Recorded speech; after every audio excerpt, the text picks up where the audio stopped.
जय हिंद, जय भारत। मैं राम कुमार, आपका अपने परिवार एकलव्य राम कुमार में आप सबका हार्दिक स्वागत करता हूं। मेरा एक भाई मुझे बहुत कमेंट कर रहा था कि भैया आप स्वयं मूल्यांकन परीक्षण कराइए। उसने मुझे 2 बार कमेंट किया, तो मैंने कहा ठीक है भाई, अगर आपको नहीं आ रहा है तो टेंशन नहीं करो, आपकी कोई भी समस्या है आप मुझे कमेंट करो। मुझे बहुत खुशी की बात है कि उस भाई ने मुझे कमेंट तो किया कि भैया मुझे ये चीज़ समझ में नहीं आ रही, आप इसे हल करवा दीजिए। कोई दिक्कत नहीं, मैं हल करवा दूंगा यार। मैं तो सोचा था कि आप हल कर लोगे, अगर आप नहीं कर पा रहे हो तो तुम्हारा भाई तुम्हारे साथ खड़ा, कोई टेंशन वाली बात नहीं है। देखो अपना तरीका है, छोटे से कहाँ की चल बड़े की ओर चल रहा, तो इसे परेशान मत होना कहीं मैं दूसरे के बाद तीसरा क्वेश्चन करा दूँ या 5वां का, तो भैया ये क्या कर रहे हो, तो टेंशन मत लेना। क्वेश्चन पूरा टाइम होंगे, लेकिन कैसे होंगे, एक क्रम से होंगे, जो मुझे क्रम अच्छा लगता है और जो तुमको अच्छे समझ में आ सके, मैं वो चीज़ कराने का प्रयास करता हूँ मेरे भाई।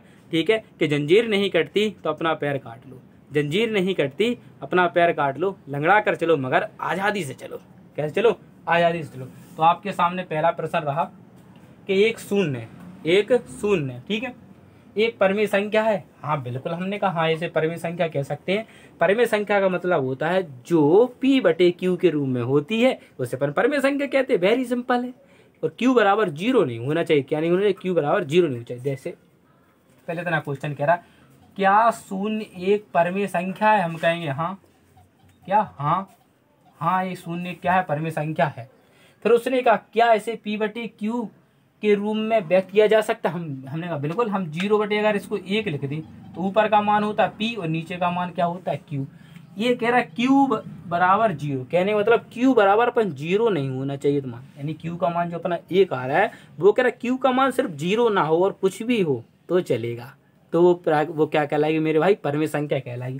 जैसे कि हम 0 इसको 5 भी लिख सकते हैं, P/Q, इसको भी हम क्या कहेंगे, और भाग देंगे तो खाएगा 0। तो कहने का मतलब 0 एक परिमेय संख्या होती है, बिल्कुल सत्य बात है। और इसे अपन P/Q के रूप में ऐसे लिख सकते हैं। जो भी आप माने, एक बार 0/100 लिख दो, 0/500, 0/43, जितना तुम्हारा मन करे बेटा उतना तुम लिख सकते हो। क्या लिख सकते हो बेटा? उतना लिख सकते हो। देखो अब क्वेश्चन आया, दूसरा प्रश्न है कि निम्न में सही को अपन T से दर्शाएंगे और गलत को F से दर्शाएंगे। T मतलब ट्रू, F मतलब फॉल्स। देखो प्रत्येक प्राकृतिक संख्या पूर्ण संख्या होती है। देखो प्राकृतिक संख्या बताओ, प्राकृतिक संख्या 1 से लेकर कहाँ होती है? अनंत तक होती है। कहाँ तक होती है? अनंत तक। और जो अपनी पूर्ण संख्या होती है वो 0 से अनंत तक होती है। तो 0 से कहाँ तक होती है जी? अनंत तक। और प्राकृतिक संख्या कहाँ से होती है? 1 से अनंत तक। तो पूर्ण संख्याओं में तो ही प्राकृतिक संख्या आ रही है कि नहीं आ रही? देखो पूर्ण संख्या 0 से अनंत तक और प्राकृतिक संख्या 1 से अनंत तक, तो पूर्ण संख्या के अंदर ही प्राकृतिक संख्या आती है। तो इसके मतलब जितनी भी प्राकृतिक संख्या होती है वो सब पूर्ण संख्या होती है, इसीलिए इसको क्या कहेंगे? ट्रू। ठीक है। अब कह रहा प्रत्येक पूर्णांक एक पूर्ण संख्या होता है। देखो पूर्णांक का मतलब होता है कि -0 के साइड प्लस में कहाँ तक चलेगा जी? अनंत तक। उधर माइनस में कहाँ तक चलेगा जी? अनंत तक। तो उसे पूर्णांक कहते हैं। कहने का मतलब धनात्मक और ऋणात्मक प्राकृतिक, धनात्मक और ऋणात्मक संख्याओं को क्या कहते हैं? पर पूर्णांक कहते हैं। कहने का मतलब 1 से लेकर अनंत तक धनात्मक में भी होती हैं और 1 से लेकर अनंत तक ऋणात्मक भी होती हैं, उन्हें अपन पूर्णांक कहते हैं, उनके जोड़ को, एक को। ठीक है। लेकिन अपना जो पूर्ण संख्या होती है वो तो सिर्फ प्लस ही प्लस में होती, माइनस में तो होती नहीं। और ये कह रहा है कि प्रत्येक पूर्णांक तो ये तो होता ही नहीं है। क्या नहीं होता? होता है। तो इसे क्या है? गलत बात है, इसे क्या कहेंगे? फॉल्स। लास्ट क्वेश्चन कह रहा प्रत्येक परिमेय संख्या एक पूर्ण संख्या। भाई साहब पूर्ण संख्या तो अपनी 0, 1, 2, 3, 4 होती है। परिमेय संख्या 0/1 होगी, 0/2 होगी। बताओ ये कहीं ऐसी होती है पूर्ण संख्या? आपने कहा नहीं होती है, तो ये भी फॉल्स हो जाएगा मेरे भाई। क्या हो जाएगा? इसको अपन क्या कहेंगे मेरे बच्चा? फॉल्स कहेंगे। देखो पूर्ण संख्या 1 होती है, 2 होती है, 3 होती है, मान सकते हैं। लेकिन जो परिमेय संख्या होगी हमेशा क्या हो रहेगा? उसके बटे में रहेगा। 1, 2, 3, 4 अनंत तक कुछ भी हो सकता है। ठीक है। उसको अपन क्या कहते हैं? परिमेय संख्या कहते हैं। इसीलिए अपन कहते हैं कि परिमेय संख्या कभी भी पूर्ण संख्या नहीं होती है। अब चलते हैं अपन नेक्स्ट सवाल की ओर। बटालने वाला अब आपके सामने प्रश्न नंबर 9। आप घबराए नहीं, आपको सीखना है और मुझे सिखाना है। ठीक है।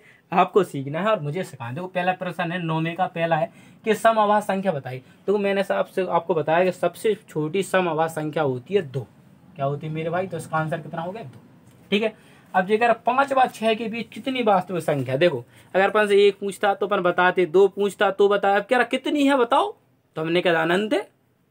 राम प्यारी कह रही कितनी है? अनंत है। बताओ सर जी। मैंने कहा वेरी गुड राम प्यारी, तुम सही कह रही हो।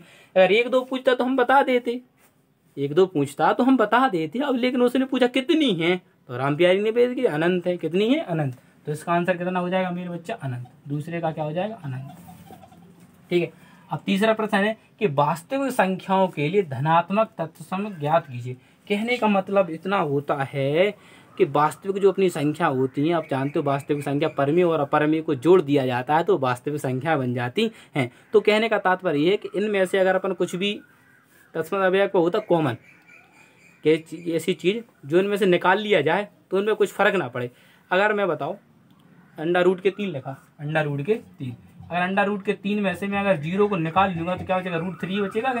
कहने का मतलब ऐसा कोई मान जो संख्या में से निकाल लिया जाए और उसमें कुछ बदलाव ना हो, उसे कुछ फर्क ही ना पड़े, वही होता है अपना तत्समक अवयव। क्या होता है, तत्समक अवयव। कहने का मतलब ऐसा अवयव जो निकाल लो कुछ फर्क ही ना पड़े। कहने का मतलब मैं हूँ, मेरे अंदर से खून निकाल लो, अगर मुझे कुछ फर्क ना पड़े तो बस वही मेरा है, लेकिन फर्क तो भाई से मुझे पड़ेगा जब मेरे अंदर से क्या निकलेगा, ब्लड निकलेगा। ठीक है, तो इसको क्या है, इसका आंसर 0 है मेरे भाई। कितना है, 0। अब लास्ट क्वेश्चन अपने सामने क्या है कि परमेय संख्याओं के लिए गुणन तत्सम अवयव कीजिए। अब P/Q है, अगर P/Q में तुम 1 से गुणा कर दोगे, उस पर कुछ फर्क पड़ेगा, आप कहोगे नहीं पड़ोगे, तो इसका आंसर कितना हो जाएगा, 1 हो जाएगा। कहने का तात्पर्य ये।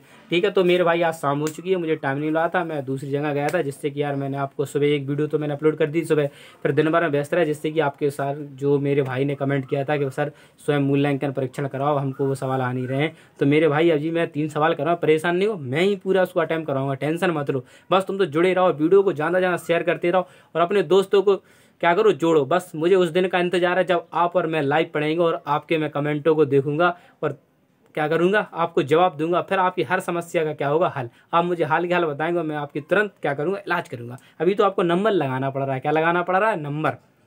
और जिस दिन अपना चैनल मोनेटाइजर हो जाएगा, अपने लाइव पढ़ने लगेंगे, फिर आपको नंबर नहीं लगाना, आपको सिर्फ हाथ दिखाना है ऐसे, भैया ये आ नहीं रहा, तो मैं इधर तुरंत क्या कर दूंगा, ले मेरे मुन्ना, ऐसे इसको करना है।